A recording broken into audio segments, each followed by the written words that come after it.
গন্তব্যস্থান সিকিমের পেলিং, কিন্তু সকাল ৬টায় বাড়ি থেকে বেরিয়ে শিলিগুড়ি পৌঁছতেই সময় লেগে গেল প্রায় ১১ ঘন্টা।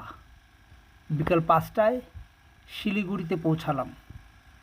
রাতে পাহাড়ে বাইক চালানোর রিস্ক না নিয়ে নাইট রেস্টের সিদ্ধান্ত নিলাম শিলিগুড়ির ব্লুবার্ড হোটেলে। ব্লুবার্ড হোটেলটি বেশ সাজানো গোছানো, সুন্দর।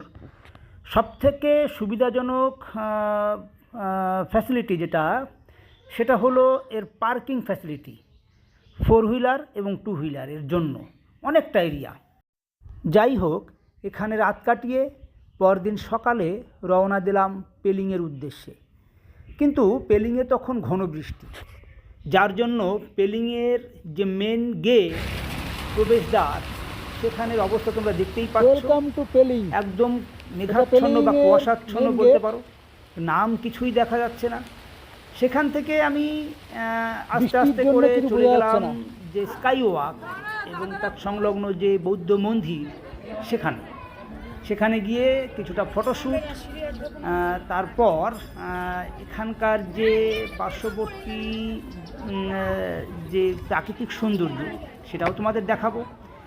বৌদ্ধ যে মূর্তি, বিরাট বড় মূর্তি, এবং তার পাশেই দেখো যে প্রাকৃতিক সৌন্দর্য কতটা সুন্দর।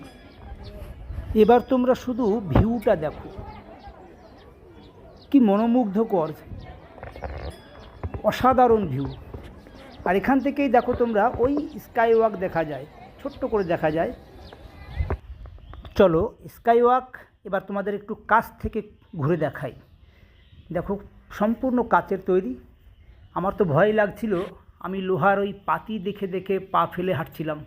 তোমাদের হাসি পেতে পারে, কিন্তু বাস্তব সত্য এটাই। সঙ্গে থাকো, পাহাড়ের কোণা কোণা তোমাদের ঘুরে দেখাবো। ধন্যবাদ সকলকে।